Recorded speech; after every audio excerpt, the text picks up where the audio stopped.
மக்களை இந்த வீடியோ நம்ம என்ன பேச போகிறோம்னா ரொம்ப முக்கியமான ஒரு வீடியோ. திமுகக்கு எதிராக நம்ம பண்ணுற ஒரு மிக முக்கியமான ஒரு பதிவு என்னன்னு சொல்லி கேட்டிங்கன்னா 3 மிக முக்கியமான அப்டேட்டை உங்கள்கிட்ட எடுத்து வந்திருக்கேன். ஒன்று பார்த்தீங்கன்னா சோஷியல் மீடியாவில் தீயா ஒரு வீடியோ பரவிக்கிட்டு இருக்கு. அந்த வீடியோ பற்றிய பேசிக்கான புரிதலை இந்த வீடியோவில் ஏற்படுத்திக்க போகிறோம். ரெண்டாவது பார்த்தீங்கன்னா அமலாக்கத்துறை தன்னுடைய விசாரணை வளையத்தை மிக தீவிரமாக அந்த வழக்கில் கொண்டு போயிட்டு இருக்காங்க. ஏராளமான பல விஷயத்தை நோக்கி பல்வேறு விதமான விஷயத்தை அவங்களுடைய விசாரணையை க்ளோஸ்டு ஆட்டாக வாட்ச் பண்ணும்போது நிறைய அப்டேட் கிடைக்குது. இது ரெண்டாவது. மூணாவது பார்த்தீங்கன்னா இந்த விசாரணை வளையம் மிக தீவிரமாக இருக்கும்போது திமுக சில தில்லாலங்கடி வேலை பார்ப்பாங்கல்ல, அந்த தில்லாலங்கடி வேலையை பார்த்தீங்கன்னா உச்சநீதிமன்றத்தில் பார்க்குறாங்க. எதையாவது பண்ணிட முடியுமா அப்படின்னு சொல்லி தீவிரம் காட்டுறாங்க. அதை பற்றிய ஒரு புரிதலை ஏற்படுத்திக்கலாம். ஒரு வீடியோ பரவுது, இடி விசாரணையை தீவிரப்படுத்துது, இடி விசாரணையை முறியெடுக்கிறதுக்கு திமுக சில முயற்சி எடுக்குது. இந்த 3 லேயர் ஆஃப் செய்தியும் இந்த வீடியோவில் ஒன்றா கொண்டு வரேன். மிக முக்கியமான பதிவு. ஒன் பை ஒன்றா தெளிவாக நம்ம பார்க்கலாம். உற்சாக வணக்கங்கள். என்னப்பா உற்சாகம் தான், உற்சாக வணக்கங்கள். வாங்க பதிவுக்குள்ளே போகலாம். இப்போ முதல் விஷயம் மக்களை, ஒரு வீடியோ தீயா பரவுதுன்னு சொல்லி சொன்னேன் பார்த்தீங்களா, அந்த வீடியோ வந்தா இருக்குது. இந்த வீடியோ பார்த்தீங்கன்னா நேத்திய தருவாயிலேருந்து தீயா பரவுது. இந்த வீடியோவை என்கிட்ட நேற்று கொண்டு வந்து சேர்த்த உறவுகளுக்கு நான் மிகப்பெரிய நன்றியை தெரிவிச்சுக்கிறேன். ஏன்னா இந்த வீடியோவில் பார்த்தீங்கன்னா மிக முக்கியமான பல தகவல்கள் இருக்குது. அது என்னன்னு சொல்லி கேட்டிங்கன்னா, இந்த வீடியோ நல்லா கவனித்து பார்த்தீங்கன்னா, இந்த வீடியோ பார்த்தீங்கன்னா போன வருஷம் நம்மளுடைய தியாகி செந்தில் பாலாஜி அவர்கள் பார்த்தீங்கன்னா இடி விசாரணை வளையத்துக்குள்ளே வந்தார். அதுக்கப்புறம் பார்த்தீங்கன்னா கைது செய்யப்படுற தருவாயில் பார்த்தீங்கன்னா அவருக்கு நெஞ்சுவலி வந்துருச்சு. நெஞ்சுவலி ஒன்றோன்னா அவரை பார்த்தீங்கன்னா ஹாஸ்பிட்டலில் அட்மிட் பண்ணாங்க. அந்த சமயத்தில் பார்த்தீங்கன்னா தமிழ்நாடு அரசு முழுக்க அந்த ஹாஸ்பிட்டலில் தான் இருந்தாங்க. ஏன்னா எல்லா அமைச்சருமே பார்க்க போனாங்க. ஆனால் ஒருத்தர் மட்டும் பார்க்க போல, அது பிடிஆரை தவிர மற்ற எல்லா அமைச்சருமே அங்கே போய் பார்க்க போனாங்க. அந்த சமயத்தில் பார்த்தீங்கன்னா உதயநிதி ஸ்டாலின் அவர்களும் பார்க்க போனாங்க. ஆனால் அங்கே ஒரு விஷயத்தை மீடியா அந்த சமயத்தில் நமக்கு ஹைலைட் பண்ணல. உதயநிதி ஸ்டாலின் அவர்கள் போகும்போது பார்த்தீங்கன்னா அந்த இடத்த நல்லா கவனித்து பார்த்தீங்கன்னா ஆகாஷ் பாஸ்கரும் இருப்பாங்க, ரித்தீஷ் அவர்களும் இருப்பாங்க. இந்த ரித்தீஷும் ஆகாஷ் பாஸ்கரும் இப்போ தலைமறைவாக இருக்காங்க. இவங்க ஏன் உதயநிதி அவர்களோட சேர்ந்து இடியோட விசாரணை வளையத்தில் இருந்த செந்தில் பாலாஜியை மீட் பண்ண வேண்டிய தேவை என்ன இருக்கு?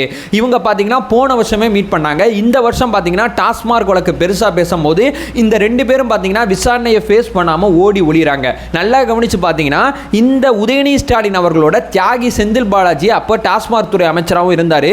இவங்களை பார்க்க வேண்டிய அவசியம் என்ன இருக்கு அப்படிங்கறத அந்த வீடியோல போட்டு பெருசா பேசிட்டு இருக்காங்க.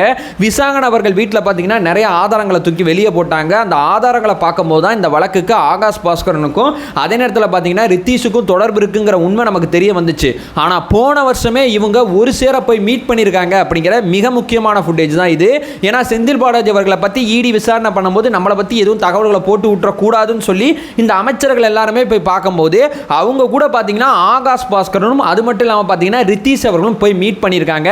மிக மிக மிக மிக முக்கியமான அப்டேட் இது. இதை நல்லா கவனிச்சு பார்த்தவங்களுக்கு இந்த உண்மை புரிய வரும். இது ஒண்ணா. இப்போ ரெண்டாவது, இடி பாத்தீங்கன்னா ஏறத்தாழ நல்ல விசாரணை வளையத்தை மிக தீவிரமா கொண்டு போறாங்க. கிட்டத்தட்ட பாத்தீங்கன்னா ஏப்ரல் 23ஆம் தேதி பார்த்தீங்கன்னா உயர்நீதிமன்றத்தில் தமிழ்நாடு அரசு போட்ட வழக்கை நம்ம க்ளோஸ் ராஜா வாட்ச் பண்ணோம். டாஸ்மார்க் சம்பந்தப்பட்ட விஷயத்தில் இடி சுதந்திரமாக தன்னுடைய விசாரணையை செய்யலாம் அப்படிங்கிற பச்சை கொடியை காட்டினாங்க. அதுலேருந்து பார்த்தீங்கன்னா இந்த வழக்கில் இடி மிக தீவிரமாக வேலை பார்த்துட்டு இருக்காங்க. இது வரைக்கும் பார்த்தீங்கன்னா ரித்தீஷ் ஆகாஷ் பாஸ்கரன் இவங்க 2 பேருக்கு சம்மன் அனுப்பிச்சு தேடிக்கிட்டு இருக்காங்க. ஒன்று. அதுக்கப்புறம் பார்த்தீங்கன்னா ரித்தீஷ் அவர்கள் வீட்டுக்குள்ளே போக முடியாதனால இவங்க வீட்டை பார்த்தீங்கன்னா சீல் வச்சிருக்காங்க. ஆகாஷ் பாஸ்கரன்ட்ட யார் யார் பணம் வாங்கியிருக்கா அப்படின்னு சொல்லி ஆகாஷ் பாஸ்கரன் மூலமாக படத்தில் இணைந்த நபர்களுக்கு அடுத்த கட்ட விசாரணையை அதிகப்படுத்தலாம், அடுத்த கட்ட விசாரணையை கொண்டு போகலாம் அப்படிங்கிற மிக முக்கியமான விஷயங்கள் இருக்கு. அப்போ தமிழ் சினிமாவில் இருக்கக்கூடிய மிக முக்கியமான பல நபர்கள் பார்த்தீங்கன்னா அந்த வழக்குக்குள்ள வர்றதுக்கு ஏராளமான வாய்ப்புகள் இருக்கு அப்படின்னு சொல்லி இடி தரப்பில் இருக்கக்கூடிய நபர்கள் நிறையவே சொல்றாங்க. ரெண்டாவது பார்த்தீங்கன்னா இதில் நிர்வாக இயக்குனர் விசாகன் அப்படிங்கிற ஒருத்தர் பார்த்தீங்கன்னா ஒரு 2 நாளைக்கு முன்னாடிலேருந்து இவர் விசாரணை வளையத்தில் இருக்காரு. இவரை பார்த்தீங்கன்னா ஏறத்தாழ ஏன்னா டாஸ்மார்க் அப்படிங்கிற ஒன்னோட நிர்வாகம் இவர்கிட்ட தான் இருக்கு. அப்போ நிர்வாக இயக்குனரே கூப்பிட்டு விசாரிக்கும் போது பல உண்மைகள் தெரிய வரும் அப்படின்னு சொல்லி இவருக்கு முறையா சம்மனமிச்சு இடி இவரை விசாரணை வளையத்துக்குள்ள கொண்டு வந்தாங்க. இவர்கிட்ட ஏராளமான பல கேள்விகளை கேட்டிருக்காங்க. இவரும் அந்த கேள்விகள் அத்தனைக்குமே பதில் சொல்லியிருக்காரு. தேவைப்பட்டா மீண்டும் நீங்க விசாரணைக்கு வரணும் அப்படிங்கிற விஷயத்தை சொல்லியிருக்காங்க. இடி இது மட்டும் இல்லாமல் பார்த்தீங்கன்னா இதில் பார்த்தீங்கன்னா பொது மேலாளராக 2 பேர் இருக்காங்க. ஒன்று பார்த்தீங்கன்னா சங்கீதா, இன்னொன்று பார்த்தீங்கன்னா ஜோதி சங்கர். இந்த ஜோதி சங்கர் அப்படிங்கிறவங்க பார்த்தீங்கன்னா டாஸ்மார்க் ஆரம்ப காலகட்டத்திலேருந்து கூட இருக்காங்க. டாஸ்மார்க் அப்படிங்கிற நிறுவனம் ஆரம்பிக்கப்பட்ட தருணம் இருக்கு பார்த்தீங்களா, அப்பையிலேருந்து பார்த்தீங்கன்னா ஜோதி சங்கர் பார்த்தீங்கன்னா இதில் இருக்காங்க. அதனால அவங்களுக்கு ஏராளமான அப்டேட் தெரியும். அதனால பார்த்தீங்கன்னா அவங்களே இடி இந்த வழக்குள்ள கொண்டு வந்திருக்கு. அவங்கள்ட்ட கிட்டத்தட்ட 8-7 முறை பார்த்தீங்கன்னா விசாரணை பண்ணியிருக்கு அப்படிங்கிற தகவல்கள் கிடைக்குது. ஸோ இதில் பார்த்தீங்கன்னா மிக முக்கியமான பல நபர்களை தேடிக்கிட்டு இருக்காங்க. தொழிலதிபர் தேவகுமார் அப்படிங்கிற ஒருத்தரை சந்திச்சிருக்காங்க. அது மட்டும் இல்லாமல் மின்வாரிய ஒப்பந்தக்காரர் ராஜேஷ்குமார் அப்படிங்கிற ஒருத்தர் இருக்காரு, அவரையும் போய் மீட் பண்ணியிருக்காங்க. இந்த மாதிரி பார்த்தீங்கன்னா இந்த வழக்கில் யாரையுமே விடாமல் எல்லாருக்கும் சம்மன் அனுப்பிச்சு ஈடி தன்னுடைய விசாரணையை மிக தீவிரமாக பண்ணும்போது தான் முதலமைச்சருக்கு பயம் வந்து போச்சு. முதலமைச்சருக்கு பயம் வந்ததுனால தான் உடனடியாக டெல்லி போகிறாரு. இவர் டெல்லி போகிற தருணத்தில் வேறு சில நிகழ்வுகளை வச்சு நம்ம செப்பரேட்டாக ஒரு வீடியோ பேசலாம். ஆனால் டெல்லி போகிற இந்த கால் எடுத்ததுக்கு இதுவரைக்கும் இந்த வழக்கில் இந்த விசாரணையை தடுக்கிறதுக்கு உயர்நீதிமன்றம் மூலமாக ஏதாவது வந்து இந்த டாஸ்மாக் ஊழியரை வச்சு கேடயமாக வச்சு மாநில உரிமைன்னு பேசி ஏதாவது பண்ணி இதை ஸ்டாப் பண்ணிடலாம் நினச்சாங்க. ஆனால் உயர்நீதிமன்றம் கரெக்டாக இவங்களுடைய பாயிண்ட் ஆஃப் வியூ புரிஞ்சுக்கிட்டு அந்த மனுவை தள்ளுபடி பண்ணதுனால இப்போ நேரடியாக உச்சநீதிமன்றத்தில் வழக்கு போட்டாங்க.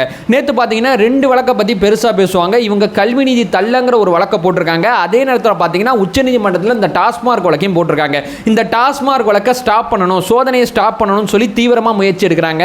ஏன்னா 23ஆம் தேதிக்கு மேலே பார்த்தீங்கன்னா உச்சநீதிமன்றம் கோடை விடுமுறையை நோக்கி போகும். ஏன்னா கோடை விடுமுறையில் பார்த்தீங்கன்னா மிக முக்கியமான வழக்கை மட்டும்தான் விசாரிக்கும், எல்லா வழக்கெல்லாம் விசாரிக்காது. அந்த கோடை விடுமுறைக்கு முன்னாடி இந்த டாஸ்மாக் வழக்கில் எப்படியாவது ஒரு இடைக்கால தடையை வாங்கிடணும் அப்படிங்கிறதுக்காண்டி பார்த்தீங்கன்னா ஏராளமான முயற்சிகளை தமிழ்நாடு அரசோட வழக்கறிஞர்கள் எடுத்துக்கிட்டு இருக்காங்க அப்படிங்கிற விஷயம் தெரியுது. இந்த வழக்கு பார்த்தீங்கன்னா இப்போ நான் பேசுகிற தருவாயில் ஹியரிங்க்கு வர்றதுக்கு வாய்ப்பு இருக்கு. அதே நேரத்தில் இன்னைக்கு வரலன்னா நாளைக்கு கண்டிப்பாக ஹியரிங் கொண்டு வரதுக்கு ஏராளமான முயற்சி எடுக்கிறாங்க. இதே விஷயத்தை இதே முன்னெடுப்பை கல்வி சம்பந்தப்பட்ட வழக்கில் நிதி தரலன்னு சொல்லி நம்ம குழந்தைகள் பாதிக்கப்படுறாங்கல்ல, அந்த இடத்துல பார்த்தீங்கன்னா முனைப்பு காட்ட வேண்டியதானே. 2 வழக்கையும் ஒரு சேர போடுறீங்க. இந்த ஈடி வழக்கில் காட்டுற அந்த முக்கியத்துவத்தை ஏன் அந்த வழக்கில் காமிக்கல அப்படிங்கிற மிக முக்கியமான கேள்வி தான் இங்கே எல்லாரும் வச்சிருக்கு. ஸோ இந்த ஈடி தேர்ற மிக முக்கியமான 2 நபர்கள் தலைமறைவாக இருக்காங்க. அந்த 2 நபர்கள் பார்த்தீங்கன்னா உதயநிதி அவர்களோட நெருங்கிய தொடர்பில் இருக்காங்க அப்படிங்கிறதுக்கான ஏராளமான எவிடன்ஸ் வெளியே வந்திருக்கு. இந்த ஈடி வழக்கை எப்படியாவது ஸ்டாப் பண்ணணுங்கிறதுக்காண்டி உச்சநீதிமன்றம் போய் மன்றாடி கொண்டிருக்கிறாங்க இந்த அரசு அப்படிங்கிற உண்மையும் தெரியுது. அதே நேரத்தில் பார்த்தீங்கன்னா நீதிமன்ற தருவாயில் போய் ஸ்டாப் பண்ணுறதுக்கான முயற்சி ஒரு பக்கம் இருக்குது. அரசியல் ரீதியாக என்னப்பா வெள்ளக்கொடியை பிடிச்சிட்டோம், அதுக்கப்புறம் என்ன அதான் வந்துட்டிங்க அப்படியே ஸ்டாப் பண்ணிடுங்க அப்படின்னு சொல்லி இதுவரைக்கும் நிதி ஆயோக் கூட்டத்தில் பங்கேற்காத நம்மளுடைய முதலமைச்சர் இப்போ மட்டும் அவருக்கு மாநில உரிமைகள், மாநிலத்துக்கு தேவைப்படுற நலத்திட்டங்களை போய் மத்திய அரசுகிட்ட பேசுகிறேன்னு சொல்லி பேச போயிருக்காரு. 24ஆம் தேதி நடக்கக்கூடிய கூட்டத்துக்கு 23ஆம் தேதி மாலையே இங்கேருந்து கிளம்புறாப்புல. இங்கேருந்து கிளம்பி அந்த கூட்டத்தில் பங்கேற்கிறதுக்கான தன்னுடைய முயற்சி அத்தனையுமே எடுக்கிறாங்க. ஆனால் 24ஆம் தேதியே ரிட்டர்ன் ஆயிடுவாங்கன்னு சொல்லி சொல்கிறாங்க. ஆனால் சில பேர் பார்த்தீங்கன்னா 25 தான் வருவாப்புல அப்படிங்கிற ஒரு தகவலை சொல்றாங்க. இடைப்பட்ட காலத்தில் முதலமைச்சர் மு க ஸ்டாலின் தன்னுடைய சந்திப்புகளை எப்படி பிளான் பண்ணி வச்சிருக்கார் அப்படிங்கிறது இங்க $1 மில்லியன் கேள்வியா இருக்கு. ஸோ இடி மிக தீவிரமா தன்னுடைய வேலையை பார்க்கறதுனால ஆளுங்கட்சிக்கு மிகப்பெரிய பயம் ஏற்பட்டிருக்கு அப்படிங்கிற உண்மை மட்டும் நமக்கு தெளிவாக தெரியுது. ஸோ தலைமறைவு குற்றவாளிகள் உதயநிதி அவர்களோட தொடர்பு இருந்திருக்காங்க அப்படிங்கிற மிக முக்கியமான ஒரு விஷயம் தான் இன்னைக்கு பெரிய பேசுபொருளாக இருக்கு. தாவேக்கா அந்த இடத்துல பார்த்தீங்கன்னா மிக தீவிரமாக அந்த வழக்கை க்ளோஸ்டு ஆட்டா வாட்ச் பண்ணிட்டு இருக்கு. நம்ம தோழர்கள் எல்லாருமே அந்த அப்டேட் அத்தனையுமே கொண்டு வந்து குமிச்சுக்கிட்டு இருக்காங்க. ரொம்ப அற்புதமான விஷயத்தை நோக்கி நம்ம நகர்ந்து போயிட்டு இருக்கோம். ஸோ டெல்லி மதுபான ஊழல் வழக்கு மாதிரி திமுகக்கு இந்த டாஸ்மாக் ஊழல் வழக்கு மிகப்பெரிய தலைவலியை ஏற்படுத்தும் அப்படிங்கிற ஒரு விஷயத்தை சொல்லிட்டு இந்த வீடியோவை நான் என் பண்ணிக்கிறேன்.